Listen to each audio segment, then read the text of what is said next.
Você sabe que eu tenho tempo de sobra, né? Eu fico aqui pensando nas maiores bobagens que você pode imaginar. Enquanto você tá produzindo pra sociedade, eu tô aqui pensando nas bobagens. E tava pensando, viu o Mario, o joguinho do Mario, o encanador que sai do cano, blu, blu, blu, blu. Viu o Pikachu, um personagem, nossa, tão fofinho, né? Fez tanto sucesso. O Sonic, que agora eu sou meio viciado no Sonic, é tão bonito, azulzinho, com aquela barriguinha...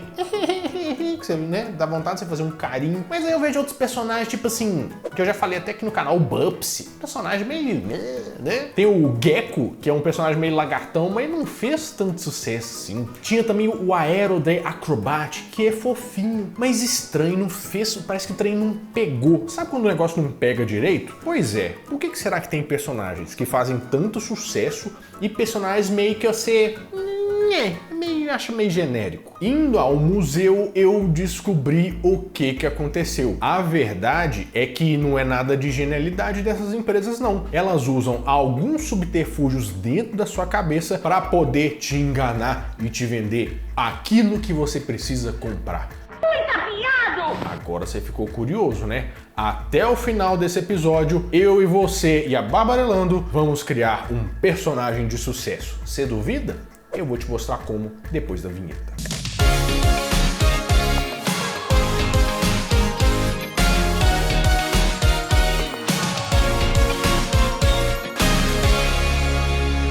Fala, meus queridos amigos, como estão vocês? Vocês estão bom, né? Eu tô muito animado para esse vídeo porque ele é igual o programa do Bigman antigamente. Faz o seguinte, prepara papel e caneta porque você vai precisar desenhar nesse episódio.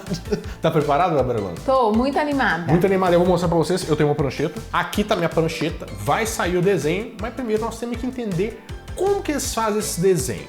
Por quê? Qual que é o plano? O plano é bem legal. Senta que lá vem a história. É muito legal a gente pensar nisso porque vai para lugares que a gente nunca imaginou. Porque a criação de personagens, ela não é motivada para desenhos animados, ou para um jogo, ou para qualquer coisa que você pense que seja hoje em dia. Claro que ela envolve o quê? Alguém ganhar dinheiro. E como que eles faziam isso antigamente? Vendendo isso com produtos. Os personagens surgiram para poder dar uma confiança ao produto. Por quê? Você lembra que teve a Revolução Industrial, né? Que foi aquele período que passou daquela coisa meio de fabricado tudo à mão para aquelas fábricas, aquela produção em massa. No passado, a gente ia o quê? Na mercearia, para comprar um negócio a granel, sua mãe te mandava o dinheiro, falava para você voltar com um troco, você raramente voltava com esse troco, mas você comprava o quê? Arroz a granel, podia ser um tempero a granel, várias coisas, inclusive doce, né? Mas com o passar do tempo, esses empreendimentos mais pequenininhos, com esses produtos mais artesanais, começaram a dar lugar aos produtos industrializados. Mas na venda do seu Zé, aquele lá que sempre te dava uma balinha a mais quando você ia lá para comprar alguma coisa, ela era confiável. Você conhecia o seu Zé, você conhecia a mulher do dono que ia fazer um bolo sensacional, mas você não conhecia aquele produto que estava vindo de fora, porque aquilo lá fala assim, não, isso aqui não deve ser muito confiável. Não tem, olha só, tá tudo dentro da lata, mas eu não sei de quem que é. Para isso, eles tiveram uma ideia. Já sei. Vou pegar emprestado a autoridade de uma imagem para colocar nessa lata para poder falar assim, olha só, isso aqui é muito confiável. Claro que era uma coisa nova e não tinha ninguém famoso nessa época, não era o Roberto Carlos na lata de milho falando, são tantas emoções, bicho. Eles substituíam isso por profissões ou pessoas que pareciam fazer aquilo direito de um jeito meio torto no início, né? Por exemplo, a primeira pessoa a ser usada foi de 1889, que era a Aunt Jemima. Claro que isso, eu tô falando lá nos Estados Unidos, né? No Brasil, imagina, a Aunt Jemima. Que era tipo a tia Jemima.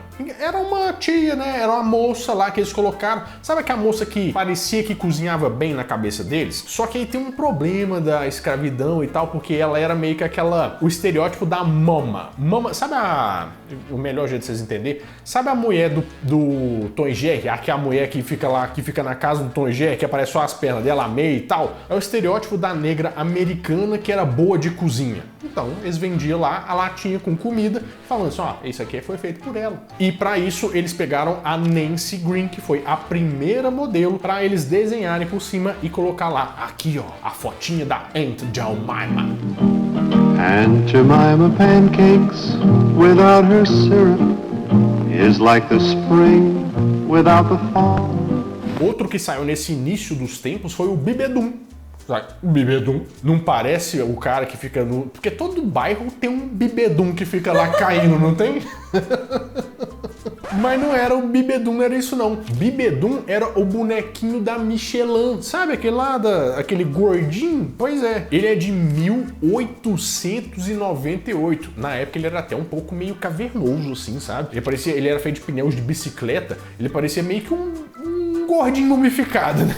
Vai falar bem as claras, é mais ou menos isso aí. Mas o que fica na nossa cabeça mesmo é o Papai Noel da Coca-Cola de 1931. Mas você sabia que ele tinha uma função? O Papai Noel foi feito para a Coca-Cola começar a vender Coca-Cola fora da época de verão. Porque chega o frio, teoricamente você fica sem sede. Hoje não precisa de nada, né? Só mostrar a garrafa a gente bebe. Mas naquela época tinha que ter o Papai Noel para dar... bebida para o inverno também, então vou tomar esse negócio. Então isso ficou muito forte no mercado e também a gente adora alguém que tem autoridade para dar confiabilidade naquele negócio. Os personagens surgiram daí. Mas aí que tá um negócio. Para a gente começar a entender como que nós vamos fazer nossos personagens, nós temos que entender um conceito que vai hackear o nosso cérebro, que é um palavrão do Borelando. Não é palavrão do mal não, tá? Mas chama biofilia. Você já ouviu falar nisso aí? Nossa, parece um crime. É verdade, eu cometi biofilia.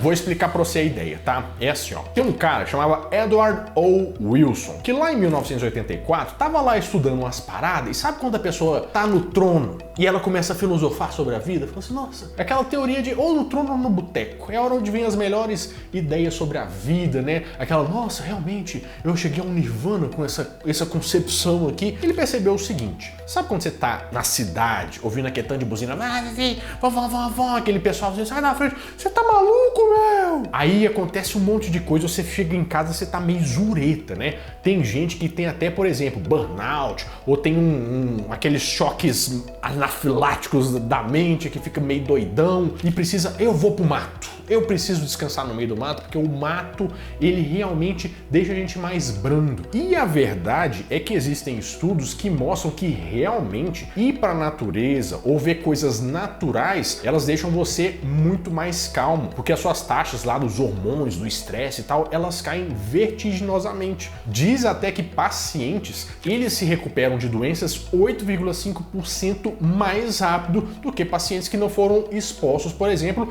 a alguma coisa natural, uma janela, um negócio, um passeio no parque. E só você pôr uma plantinha na sua casa aí, ela dá uma sensação mais de paz, não dá? Sabe por quê? Porque você é programado para isso. Imagina lá, os nossos antepassados. A gente tá aqui nessa sociedade meio, vamos dizer que a partir ali dos sumérios, se eu não me engano, 6.000 mais ou menos anos antes de Cristo para frente, né? Antes disso, a gente evoluiu por muitos e muitos mais anos. A nossa evolução foi toda na natureza. Então meio que a gente já vem de fábrica com isso na cabeça. Então a gente reconhece as coisas da natureza e tudo que é natural é como se a gente estivesse em casa. Deu para entender?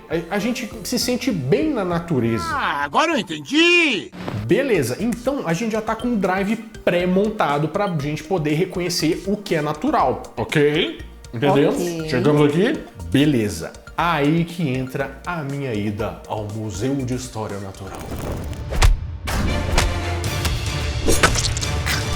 Beleza, entendemos o tal da biofilia. Mas o que tem a ver o UC com as calças, né? É porque é o seguinte, ó, eu tava lá andando no museu. Aí eu comecei a olhar uns bichos lá, que tinha um tanto de bicho, inclusive um museu legal pra caramba da PUC, né? Cheio de uns dinossauros, uns negócios. Tô vendo uns ossos lá e fica assim, gente, mas esses dinossauros são grandes mesmo, né? Engraçado. Aí eu olhei uma ossada aqui e falei assim, olha o nome. Deixa eu ver o nome aqui, né? Porque eu não lembro de tudo também. Phorusrheidae, a ave do terror. Nossa senhora, ave do terror. Bonito esse bicho, né? Gente do céu, mas ele é igualzinho o Peco-Peco do Ragnarok. É igualzinho o Peco-Peco do Ragnarok. Você pode comparar a ossada com o personagem igualzinho, é muito igual. Só com curiosidade, essa ave do terror, ela viveu aqui na América do Sul e depois dos dinossauros, ela foi o maior predador da Terra. Então era um bicho assim, né? Do terror mesmo. Aí tô andando lá, a gente vai pro terceiro andar, aí eu olho um bicho assim, um bicho feio pra caramba, parecendo um caranguejão, e eu olho o nome aqui, ó, caranguejo ferradura. Aí eu falo assim, gente, mas isso parece demais com Pokémon, parece muito com o Kabuto do Pokémon. Olha se eu tô mentindo aqui, ó, mas não é igualzinho. Aí a gente chegou na parte dos jacaré, dos crocodilos, lembra, Brelana? Sim. Que a gente descobriu que tem a diferença do jacaré, do crocodilo e do gavial, que não é gavião, é gavial. Aí eu falei assim, gente, mas jacaré, crocodilo, eu vi as diferenças, né? Que uns dentes ficam pra dentro, terceiro dente e tal. Eles são igualzinhos os jacaré, os crocodilos Donkey Kong. Esse gavial, inclusive, no Donkey Kong 2, naquele segundo mundo que tem a lava, eles são o suporte que ficava assim, pra você pular em cima e ele te impulsionar. Aí eu falei, gente, mas engraçado, eles pegam todos os bichos vivos e colocam lá no desenho. Engraçado demais, né, Babrelana? E sabe por que eles fazem isso? Por causa da biofilia, que aqui vai se dividir em vários e vários braços pra gente fazer o nosso personagem. Ah, tá. A biofilia funciona no seguinte, ó. Você já conhece a natureza, certo? Certo. Você está programado para saber o que é bicho. Reconhecer os bichos. O bicho que dá medo, tipo o jacaré, o ameaçador. O bicho que é meio protetivo, que já tem uma concha, que é difícil de pegar. Tem o bicho também que você sabe que vai ter medo porque chama ave do terror, né? Mas você pode usar de alguma forma, ele é um bicho muito forte. Para que você vai criar um personagem que ninguém conhece o tipo dele, sendo que tem tantos animais na natureza e vai fazer muito fácil a sua zona de entrada a conhecer esse personagem e gostar dele? Reconhecer de cara. Um é perigoso, o outro é perigoso também, é grande, é forte, o outro tem uma proteção natural, você sabe que vai ser mais duro. Então, tá na hora da gente começar a fazer o nosso personagem. Temos que começar com um bicho que já existe, Barbarelando. E é qual que é? Não, agora você que vai escolher. Qual bicho que já existe que você vai escolher? Uai, eu quero um cachorro, então. Você é um cachorro. E por que você vai escolher o cachorro? Porque é o bicho que eu mais amo na face da Terra. É o bicho que você mais ama na face da Terra. Beleza, mas é um bicho confiável, você sabe que ele é um companheiro, ele é amigo dos homens desde os inícios dos tempos. Eu vou fazer um bicho perigoso, então, porque o seu é o confiável, o meu vai ser o perigoso. Vai fazer um personagem. O meu bicho perigoso vai ser um morcego, porque a gente sabe que o morcego, né, já dá uma sensação meio de mistério, então eu vou anotar aqui, ó. Deixa eu perguntar uma coisa. No final eu vou ter que desenhar um cachorro? Sim. Então era melhor ter escolhido uma minhoca, né? Pode ser uma minhoca, se você quiser. Aí é cachorro ou minhoca? Vou me desafiar, vai ser um cachorro. Vai ser um cachorro. Aí escolhe agora, qual que vai ser o bicho que você vai usar como base. Então tá, o meu aqui é o morcego. Beleza, mas tem mais um pedacinho da biofilia pra gente colocar no nosso personagem aqui. Você já ouviu falar no esquema do bebê? Ou do Kinderschema, que foi um alemão que fez, né? O Konrad Lorenz, lá em 1943. Basicamente é o seguinte, ó. Você já percebeu que a gente tem tendência a gostar do fofinho? Olha que fofinho, olha que Pikachu que é redondinho, olha o Bulbasauro que tá aqui, aqueles olhinhos Funko. Nossa, todo mundo adora um Funko, bonequinho Funko, né? Você sabe por que a gente gosta de coisas tão fofinhas assim? É porque, segundo a biofilia, nós somos programados para gostar do fofinho. Por quê? Isso lembra dos bebês. Sabe por quê? Porque olha só, se a gente não é atraído ou não tiver uma sensação de recompensa por causa dos neném, eles são chatos, né? Eles choram, eles cagam na calça, eles fazem um inferno, pra falar a minha verdade. Se não for fofinho, te não atrair, tem alguns animais que largam de lado, né? Tem gente que abandona. Então a gente é programado pra interagir com essa fofura e deixar ele assim, ó, querer ele bastante. E algumas características que você vai perceber, por exemplo, uma testa bem grande, uma cabeça imensa. Eu acho que eu tô fazendo isso. É por isso que o pessoal me assiste, deve ser. Né? Você é um bebê? Acho que só se for jupiteriano. O nosso olho também, por exemplo, é nessa linha aqui, né, do rosto. O do bebê é pra baixo, o nariz é pra baixo, a boca é pra baixo. E é um narizinho, a boquinha, aqui é tudo rosadinho. Isso é programado pra você querer. Agora, olha um Pikachu babarelando.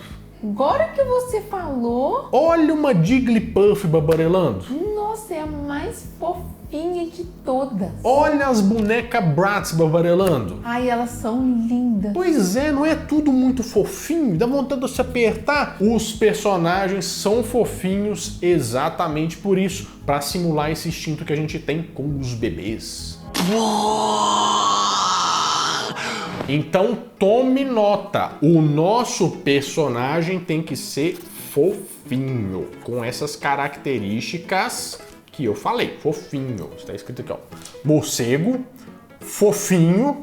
Assim, tá escrito fofinho só na minha cabeça, né? Mas tudo bem, que tá igual. Você quer uma prova que isso funciona? Olha só, tem animais na natureza que a gente vê, acha fofinhos, mas eles são predadores naturais. Por exemplo, você vê um leão marinho, aquele zoinho preto, aquele focinho, aquele negócio, é bonitinho demais, né, Barbarelando?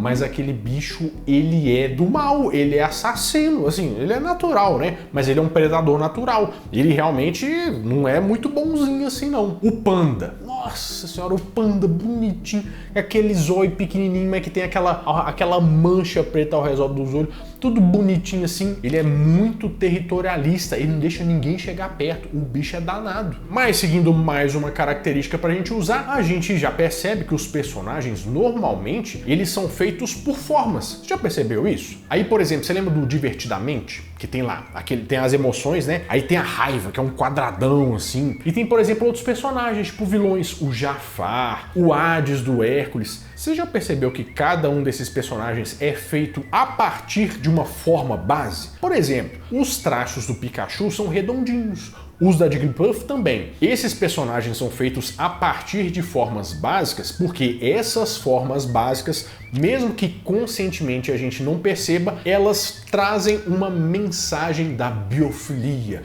Na natureza, a gente sabe que determinada forma a gente trata de um jeito diferente. Por exemplo, quando a gente vê um círculo, o que a gente pensa? Bom, a gente lembra de uma maçã gostosa, nossa, que não seja farinhenta, né? Pelo amor de Deus. A gente lembra de uma manga, a gente lembra de seios, mas não pensa mal, mas é porque a alimentação, o neném, né? Quando ele tá vendo seios, ele pensa em alimentação. Ah, bom. Aí quando a gente vê coisas quadradas, a gente pensa numa coisa mais fixa ou talvez mais confiável. Por quê? Isso lembra muito a gente pedra, montanha, coisa sólida, sabe aquela solidez? Pois é. Quando a gente vê triângulos na natureza, quer dizer perigo. Sabe por quê? Você já viu um dentão do bicho? É um triângulo. Não é um triângulo perfeito, mas é um triângulo. A gente está falando das angulações da imagem. Exatamente, são totalmente angulados. A gente vê dente, a gente vê ponta de lança, por exemplo. Qualquer coisa que machuque a gente, um dente, uma ponta de lança, uma pedra pontiaguda, tudo isso quer dizer perigo. E os personagens vilões, eles usam bastante isso. O Jafar, por exemplo, é totalmente triangular. O Hades, aquele narigão assim, ó, é sempre um negócio triangular, assim, ângulos retos, é tudo pontiagudo. E isso é um mecanismo muito bom para a gente saber diretamente, muito rápido, do que é aquele personagem e se ele é do bem ou do mal, ou se ele vai fazer mal ou vai fazer bem. Então a gente tem que colocar isso no nosso desenho também, né, Barbarelando? Sim. Qual forma você vai escolher para o seu personagem? Uai, mas arredondadinho. Então, Arredondadinho, né? porque ele é fofinho, um cachorrinho, né? Então, redondo. O meu vai ser um morcego fofinho, então eu vou fazer um morcego quadrado. Então aqui, ó,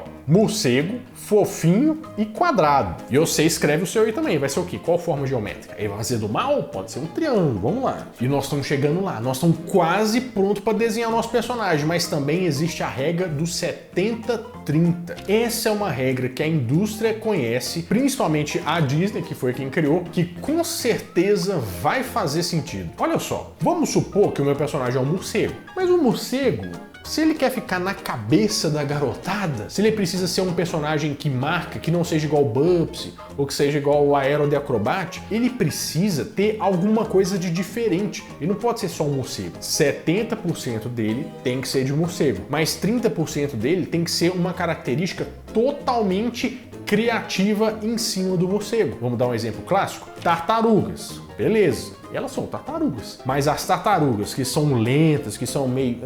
quando elas viram ninjas e adolescentes e comem pizza, aí realmente você tem alguma coisa totalmente diferente, né? É engraçado. Se não fosse o destruidor, Ainda seremos 4 tartarugas pequenininhas. É verdade. Foi muito legal o modo como a geleia mutante dele nos fez crescer. E agora a gente precisa adicionar isso ao nosso personagem. Por quê? O Sonic é um ouriço lá, normal, mas ele tem sapato, ele corre, ele faz nananã, ele é totalmente diferente. Vamos escolher também o que o nosso personagem vai fazer, o 30%. Qual que é, Gabriel, do seu? O que ele vai fazer? Eu vou pensar ainda. Vai pensar? Não sufoque artista. O meu morcego, ele vai ser um morcego Uber, Babarelando. Ele vai trabalhar como transporte de aplicativo. Eu quero ver como que você vai transformar isso em desenho. Tá bom. Então vai ser o seguinte, ó. Ele vai ser um morcego com pressão alta, que precisa fazer exercícios, né? Ele é gordinho, mas ele precisa, né, trabalhar com o aplicativo porque ele perdeu o emprego. A partir de agora eu vou fazer segredo, vou revelar tudo no final. Tá bom, beleza. Então, morcego fofinho quadrado Uber. Vamos ver como é que eu vou sair disso aqui. É, tá bom. Mas tem um último segredo, que é o teste da silhueta. Mas você já percebeu que algumas marcas e alguns personagens você reconhece pela silhueta? Você pode colocar o trem todo preto lá, com a forma você sabe, isso aqui é da Apple. Ah, isso aqui é o tal personagem. O Mickey é o rei disso, porque aqueles 3 círculos que você coloca assim, você pode pôr de qualquer jeito, você já sabe que é o Mickey, não tem jeito. Se você pega a silhueta do Mickey, do Sonic, você sabe de cara quem que são. Agora vamos pegar a silhueta daqueles 3 personagens que eu falei no início, ó. Do Bubsy, do Gecko e do Aero the Acrobat. É meio sujo, não é muito simples, tem muitas coisas para entender, fica meio difícil, né? Então o nosso personagem precisa de uma silhueta muito simples e reconhecível. E como a gente já montou uma forma, vai ser mais fácil fazer isso. Então, hora de colocar silhueta simples. Pronto, agora segundo as regras universais de criar um personagem de sucesso, a gente já tem todas as ferramentas. Açúcar, tempero e tudo que há de bom. Agora vamos juntar tudo e começar a desenhar. Você desenha aí também e vamos ver o que sai. Tá preparado, Aurelano? Sim. Então bora.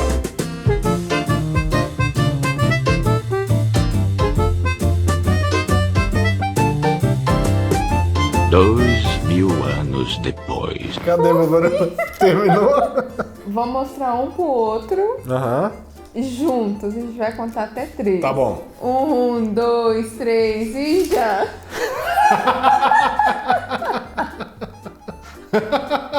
Como é que chama? O Otacílio? Vamos mostrar pro povo, Aurelano. Vai, moça. Ó, vou mostrar o meu. É o Bastião, o morcego Uber. Isso, fica aí. Tá parecendo que ele tá fazendo uma coisa errada. Tá parecendo? Não tô conseguindo enxergar, não. Parece que ele tá descabelando. Que isso, mano? É a gravatinha aqui, ó. Ele tá de gravata. Até o celularzinho pra ele cancelar a corrida. Fala, Nossa, mas o Uber tá enxergando o celular e o celular tá na rua? Não, é porque eu não desenhei o carro, né, meu Orlando? Aí já é uma habilidade demais. Bastião, o morcego Uber. Nice. Isso, E o seu? vídeo acabou. Não. Cada mostra como ficou seu desenho. Não, me dá aqui. Me mostra o Otacílio, o cachorro fofinho. Então vamos lá, ó. Fofinho, arredondado, tenista e silhueta simples. Preparem, tirem as crianças da sala. Otacílio, o demônio da garrafa. Otacílio tem potencial, Aurelano. Nossa, nas funerárias, ó, esse formato de cruz aqui vai dar bom pra caramba, ó. Isso é uma camiseta. Meu Deus. Mas acho que deu pra entender, né, Aurelano? Meu Deus, eu quis trazer uma característica humana e colocar dente. Mais dentes triangulares. O Otacílio parece que vai matar todo mundo, Aurelano. É porque o Otacílio tinha lentes de contato e tirou. Ah, agora sim faz bastante sentido. Dá 0 pra ele. Com esses desenhos um pouco duvidosos, eu te provei que toda criação de personagem, na verdade, é uma técnica para pegar você desprevenido. Agora aqui, ó, lá no Instagram do NetShow, @canal NetShow, me manda lá o seu desenho. Quero ver o que você fez aí. Manda lá que eu vou repostar todos, hein? Quero lá o seu desenho. Bom, eu vou ficando por aqui, mas toda semana eu volto com mais um vídeo quentinho, fresquinho, crocante para vocês. Então, adeus!